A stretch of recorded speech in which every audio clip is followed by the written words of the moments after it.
Más a nuestro, bueno, y a vuestro programa, Las Batallitas de Víctor. Hola, buenas tardes. ¿Qué tal? Víctor, bien todo, ¿no? Bien, aquí estamos una vez más. Bueno. A ver qué tal hoy, si no me estoy pues, tanto como la última vez. Imagino que genial, como siempre. La última vez, esta es la segunda parte del otro programa. Os vamos a recordar un momentito lo que hablamos en el último programa. A grandes rasgos, fue sobre la exploración y la colonización del Pacífico, sobre la Polinesia. Hablamos también sobre el Triángulo Polinesio, sobre las teorías expansionistas y sobre el Kon-Tiki, El Kon-Tiki, efectivamente, el Kon-Tiki. También hablamos sobre la navegación y como los sistemas de navegación que empleaban estos pueblos, sobre los barcos, qué tipo de barcos tenían. Y ahí nos quedamos. Para hoy nos vamos a centrar en la sociedad de estos pueblos, ¿verdad? Sí, hoy nos vamos a centrar un poco en las diferentes culturas, ¿no?, que surgen de esta exploración polinesia y cómo se desarrolla esta cultura con sus rasgos comunes en cada una de las islas. Ajá. Y las particularidades de cada una, ¿no?, de las que pues, más conocemos, como por ejemplo la isla de Pascua o Nueva Zelanda.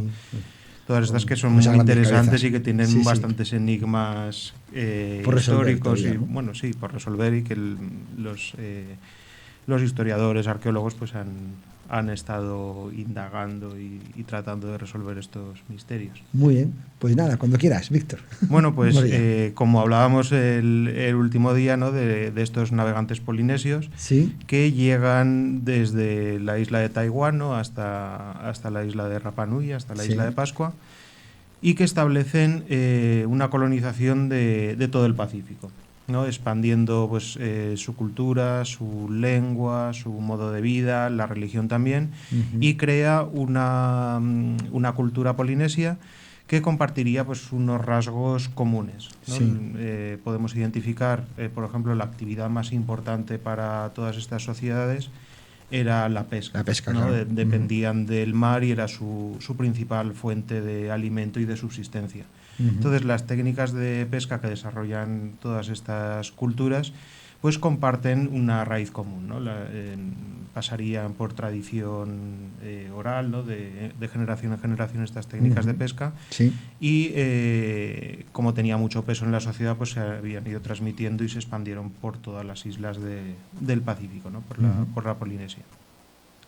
También hablamos de la agricultura en el otro programa, ¿no?, de que era una de las evidencias, ¿no?, de esta expansión y también de los contactos con América, que hablamos de la batata.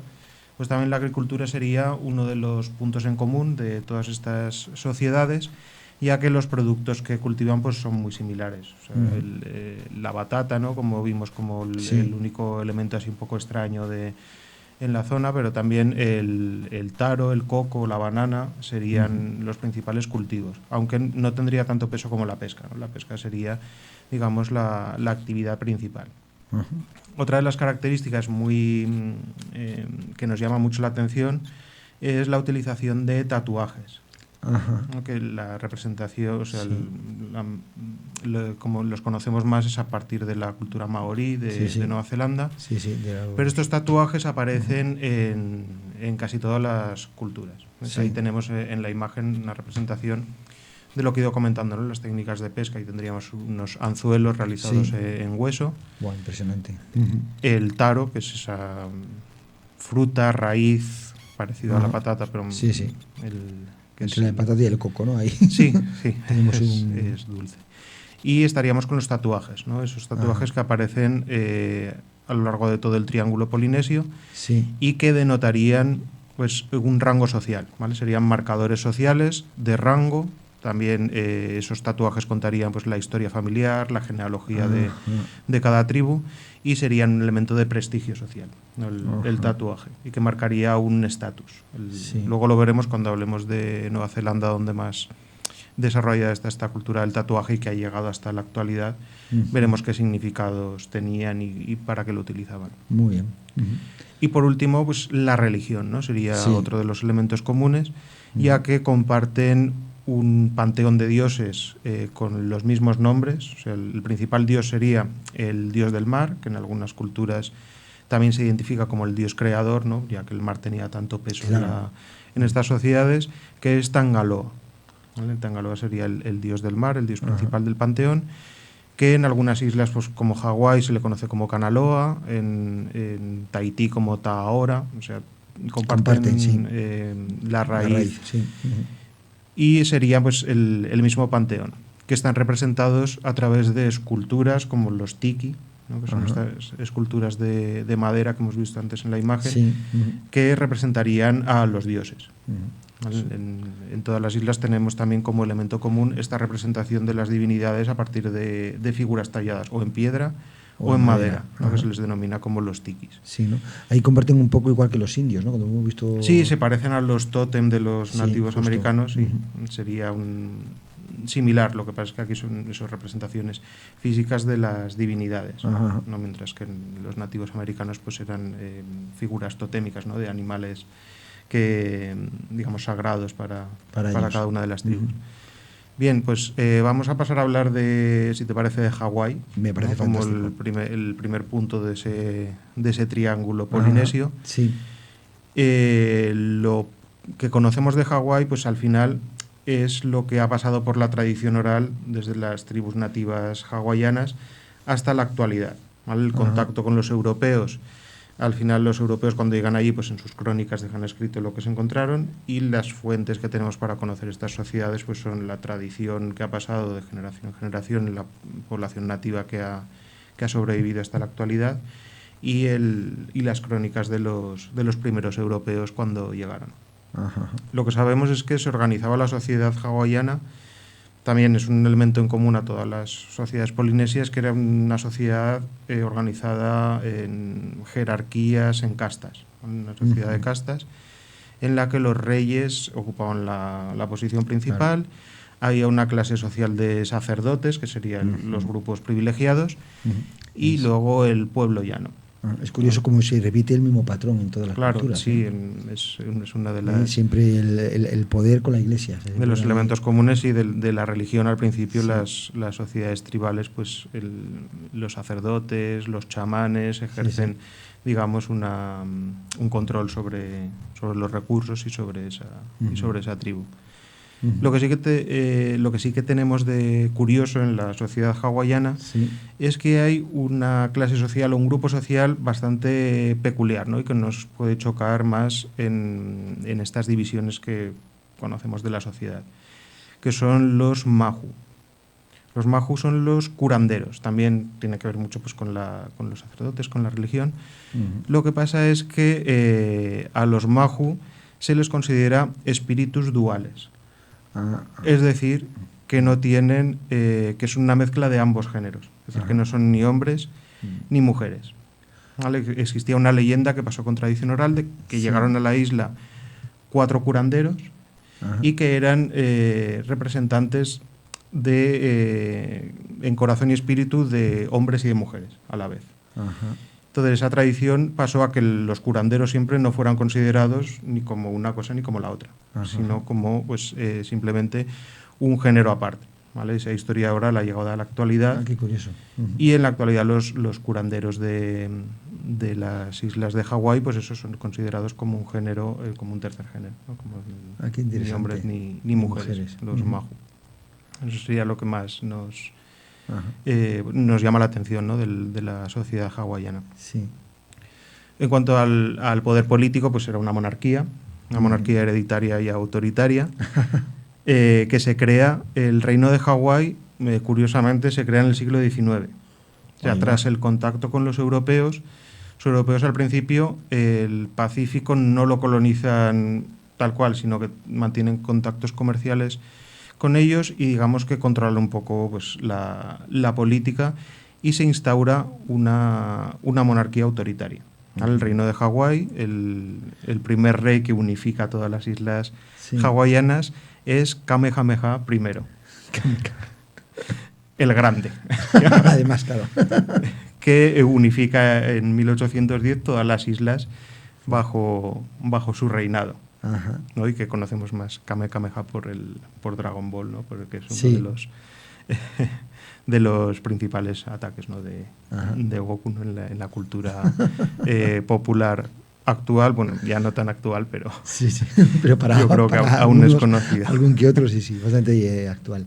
Una pregunta, ¿y significa que entonces antes no había reyes, antes del siglo XIX? Claro, no, antes había jefes tribales, pero de cada isla. Es decir, no había un reino unificado de Hawái, sino que cada tribu, cada isla, pues tenía sus jefes locales. Vale. Y luego, pues también sería un sistema de castas, un liderazgo autoritario, pero la monarquía, digamos que se instaura ya con el contacto con los europeos, en el siglo XIX.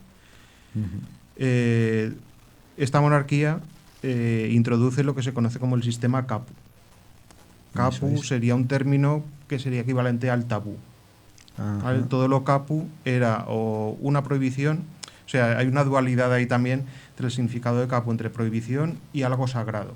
Es decir, era respetar lo sagrado y eso equivalía a prohibiciones, claro. ¿no? Un sistema de comportamiento social que conllevaba, pues, algunos de los capus eran, por ejemplo, que no se podía entrar en el espacio personal de un jefe, es decir, que tenía pues, el espacio personal, lo individual, no podías invadir el espacio personal de un jefe, no podías entrar en contacto con su pelo, aunque se lo hubiera cortado, o con las uñas, o sea, con ninguna parte del cuerpo de un jefe. Y cuando estuvieras en su presencia, también mantener la mirada baja, no levantar la cabeza más alta que el jefe. Y había otras costumbres, como por ejemplo que los hombres y las mujeres no podían comer juntos. Era otro de los capus. Y este sistema, pues después de muchas protestas y quejas, porque era un sistema pues ya obsoleto en el propio siglo XIX, en 1819 ya se abolió el... mira, poquito. Sí, fue uno de los descendientes de Kamehameha I, fue el que abolió el sistema kapu de los tabús. Y en cuanto a la cultura, al arte, pues los tikis son la mayor representación que tenemos de la cultura hawaiana. Y luego también pues manifestaciones como las danzas, ¿no? El hula, que todos conocemos, ¿no? de los hawaianos, pues sería una de las representaciones de esta cultura tradicional que iría pasando de generación en generación. Ahí tenemos una representación que se hizo en el siglo XIX de un europeo. ¿Es del siglo XIX esto? Sí, es una representación pues, pictórica europea de la isla de Hawái. Ahí con los tikis que vemos. Sí, eran grandes, pensaba que eran más pequeños. Sí, bueno, hay de todos los tamaños. Nos encontramos los tikis como simples souvenirs. Claro, ¿no? sí.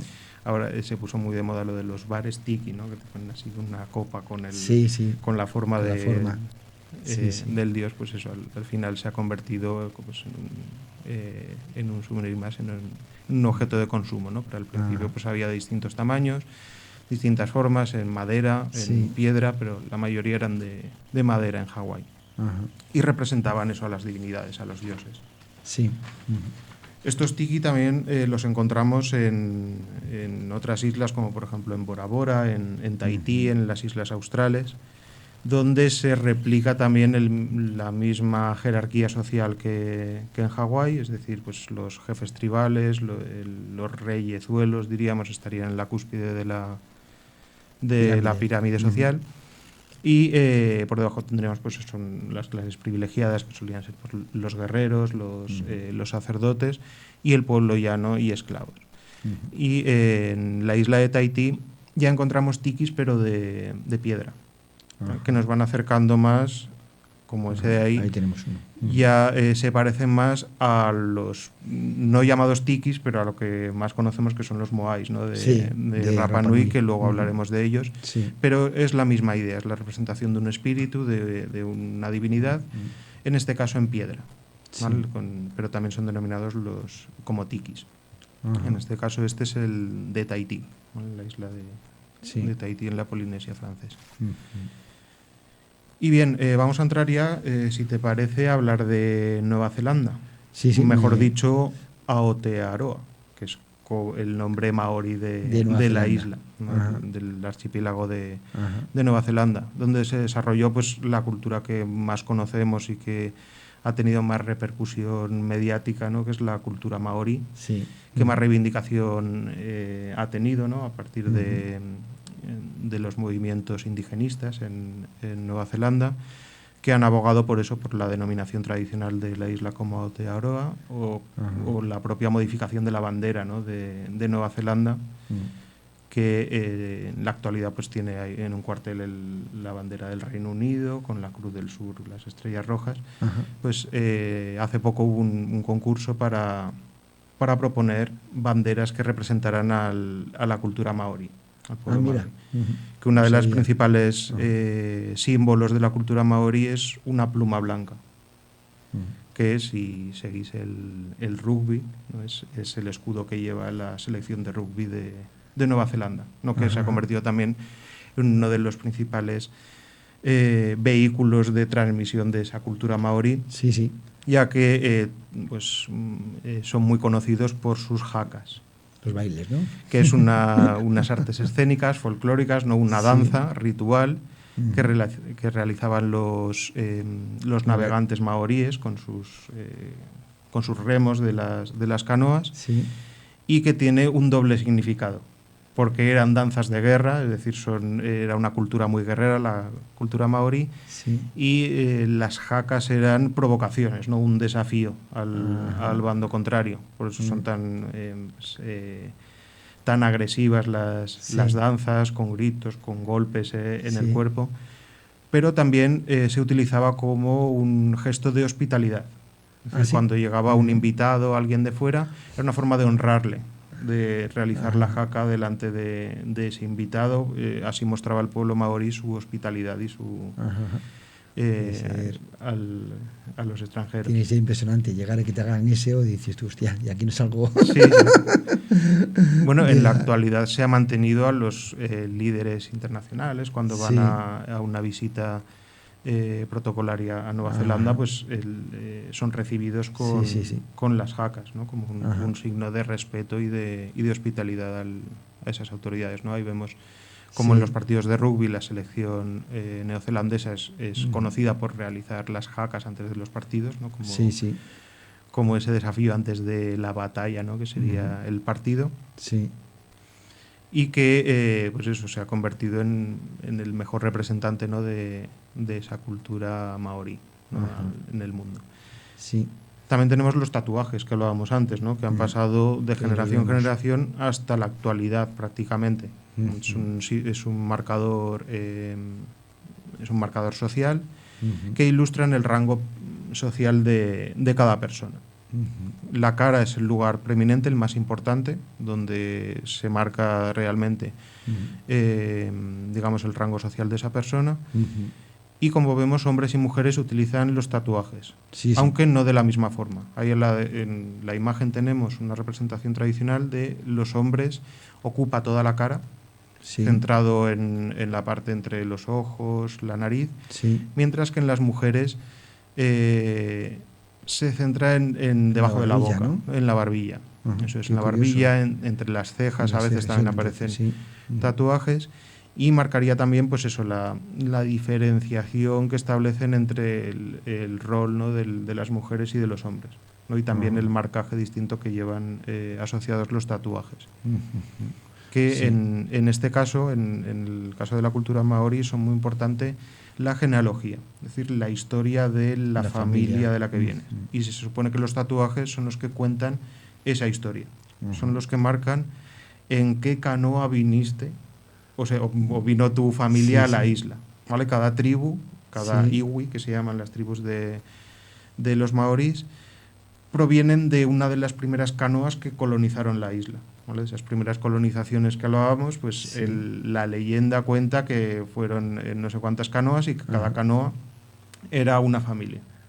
Esas familias se han instituido en cada tribu y los tatuajes marcan cuál es tu genealogía, hasta dónde puedes llegar y en qué canoa viniste, de qué tribu eras. Qué interesante. Y también se han interpretado como un ritual de paso a la vida adulta, ¿no? Claro. Que el tatuaje también distingue al niño, a la niña ya de la persona adulta. Claro, porque además tienen que doler. Sí, no, supongo que... Y más en la cara. Sí, ya supongo que duelen los actuales, pues con las técnicas que utilizaban, que no son las que se utilizan en un estudio de tatuajes, pues debían doler bastante, ¿no? Eran como un marcaje ahí de la madurez, ¿no? de la persona y de la entrada en el nuevo mundo de la vida adulta. Sí. Y se me ocurre preguntarte por estos que los magos, los majús, también, claro, al ser un género aparte, la cara... Claro, pero estamos... ahí era la cultura hawaiana. En la cultura hawaiana los tatuajes no son tan importantes ni marcadores del género. Digamos que los majú, los sacerdotes, eran simplemente, pues eso, figuras que estaban como curanderos, aparte de la sociedad, herederos de esos legendarios 4 primeros curanderos que llegaron a la isla. El tatuaje es en la cultura maorí. En Nueva Zelanda donde adquiere su mayor dimensión, ¿no? Y donde es una pieza central de la diferenciación social, de la sociedad tribal. Bien. Y lo del rugby imagino que será a partir de que llegaron los... Claro, sí. El rugby, pues obviamente lo inventan los ingleses y ahí donde llegan, pues empiezan a difundir el rugby, pero claro, en Nueva Zelanda se ha convertido en una de las selecciones pues más importantes, ¿no? Y laureadas del rugby mundial. Hay que ver que digamos, en los torneos de rugby al final pues casi todas las naciones que, bueno, ahora ya se ha diversificado un poco, pero antes eran las antiguas colonias inglesas las que mayor presencia tenían en los torneos de rugby y en los mundiales, pero claro, ahora ya creo que se ha diluido un poco y hay otras potencias que no tienen por qué estar vinculadas con Inglaterra. Y bueno, me quedaba hablar de las clases sociales de Nueva Zelanda, porque era una sociedad tribal, dividida en tribus, como hemos dicho, que cada una de una canoa, pero también estaba jerarquizada en distintas clases sociales. ¿Vale? Había 3 grupos sociales, digamos, con rango, y luego había uno especial que eran como, pues, aparte de la sociedad, los más importantes que tenían un rango diferenciado. Primero tenemos a los rangatira, que eran los jefes de cada tribu, los que dominaban, es decir, la clase dominante. Luego los tutua, que eran la mayoría de la población, que eran los productores, artesanos, agricultores, campesinos, es decir, el pueblo llano, y los taurecareca, que son los esclavos. Es una sociedad guerrera, la sociedad maorí, y los esclavos que capturaban pues en batallas contra otras tribus, contra otras potencias, pues los esclavizaban. Y luego tenemos la clase social aparte, que eran los tojunga, que no estaban dentro de ninguna de estas categorías. Una categoría aparte que era la que más prestigio daba a ese grupo social, que eran los sacerdotes, otra vez la religión, los constructores de canoas, los constructores de casas y los educadores, los profesores. Mira. Digamos que tenían un rango especial como pues, los más importantes, ¿no? de la sociedad. Consideraban que esas eran las actividades que tenían que tener una consideración especial por su gran importancia, por su relevancia. Estaban marcados como personas especiales. Los educadores pensaban que la educación pues ya era muy importante. Es que la tiene. Sí. Ahora no estamos considerados tampoco en una clase social aparte, pero bueno. Ahí estamos. Sí, espero que se reconozca algún día. Bueno, y por último nos queda hablar de la más interesante, o bueno, interesante, más interesante tampoco, la que más enigmas ha lanzado sobre la arqueología y sobre la historia, que es Rapa Nui, la isla de Pascua. Digo que cuando llegaron los europeos se encontraron ahí con estas estatuas que son los Moai, y de la que hay una falta de información tremenda, ¿no? Es la isla, digamos, la cultura de la que menos información tenemos. Solo ha llegado a través de la tradición oral Rapa Nui, del pueblo o sea, el pueblo aborigen se llama Rapa Nui. Sí. Pero claro, la población estaba ya muy esquilmada cuando entran en contacto con los europeos.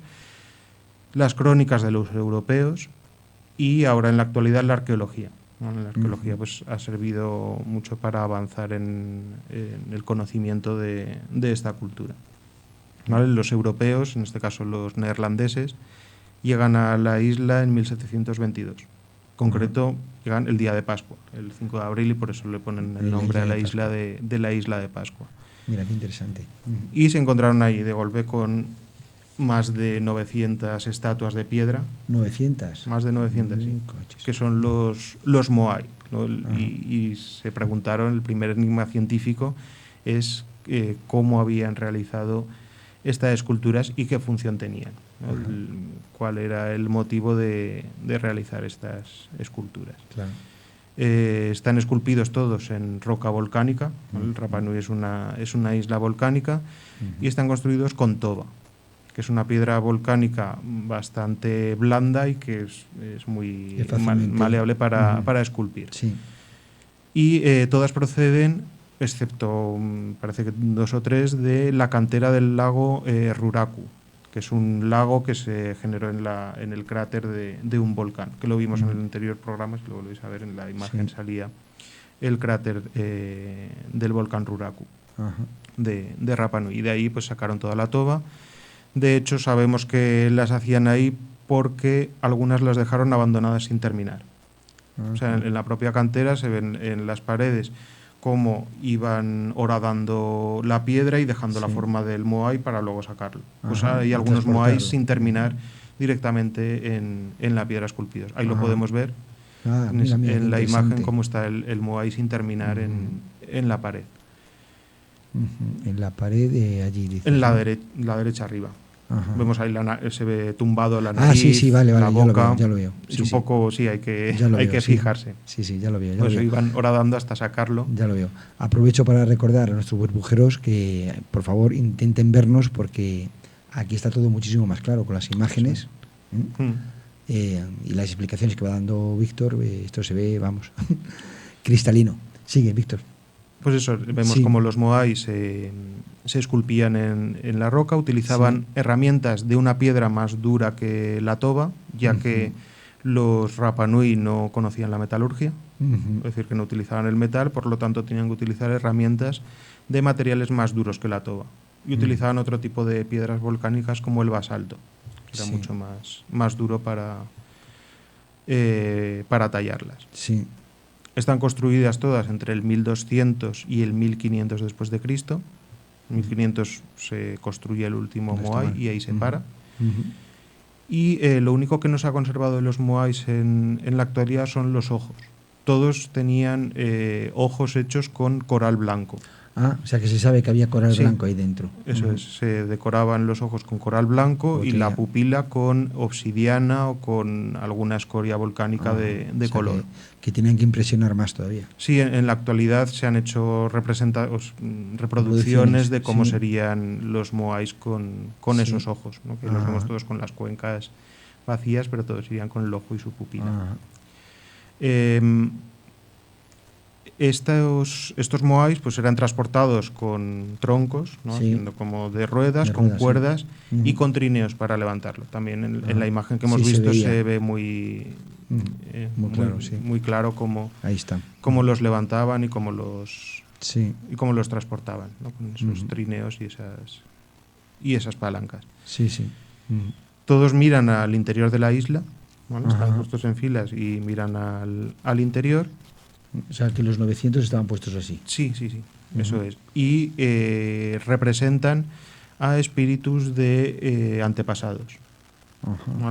La tradición Rapa Nui lo que ha llegado es que cuando moría una persona, su espíritu permanecía en ese moai. Eran representaciones de los espíritus de los que habían fallecido, ¿no? Y que moraban en ese moai y una vez al año pues iban a honrar a esos fallecidos, pues a cada uno a su moai. Sí. ¿No? Que también hay que tener en cuenta que los decoraban, los pintaban, es decir, que no tenían el aspecto que tienen en la actualidad. Ajá, claro.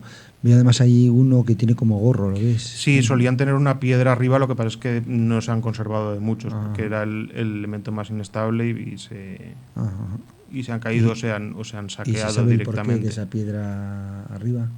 No, la verdad que no hay ninguna teoría clara de qué simboliza la piedra que llevaban encima. Y bien, el último moai se construyó en el 1500 y llega el segundo enigma de la cultura moai.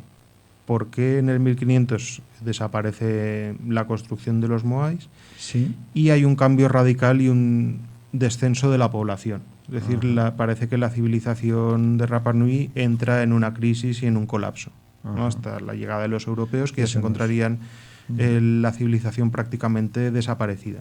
Eso no suena ya. Eso es. Hay un cambio en las tradiciones y en los rituales religiosos. Sí. Se abandona el culto y la construcción de los moais y se sustituye por un culto muy curioso, que es el culto del hombre pájaro. El hombre pájaro era el Tangata Manu, que era el gobernante de la isla de Rapa Nui, sí. ¿vale? El hombre pájaro. Y el ritual para elegir a quién era el gobernante era muy curioso, porque cada año se cambiaba de hombre pájaro, de gobernante. Cada año.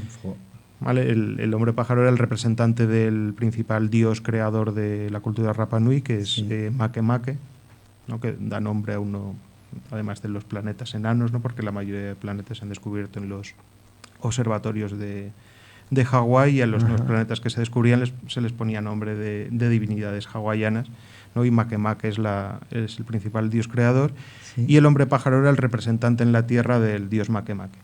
¿Cómo se elegía? Ahí tenemos una piedra representando al hombre pájaro, con un huevo en la mano.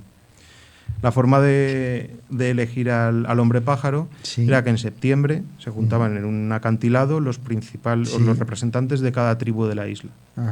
Tenían que bajar el acantilado a pelo, sin nada, nadar 2 kilómetros en un mar infestado con tiburones, con todo tipo de peligros, llegar a un islote que es donde anidaba la gaviota, un tipo de gaviota que hay en la isla de Pascua, coger un huevo de esa gaviota, se lo ataban con un pañuelo a la cabeza y tenían que volver, subir el acantilado con el huevo intacto. El que llegaba con el huevo intacto, el primero, se convertía en el gobernante, en el hombre pájaro de ese año. Y así elegían a los reyes. Y así todos los años. Sí, todos los años en septiembre otra vez. Impresionante. Y además se sabe que era en septiembre. Sí, imagino que tendrá que ver. Supongo que sería la festividad de la festividad. Pájaro. Sí, no sé exactamente por qué sería en septiembre. Qué interesante.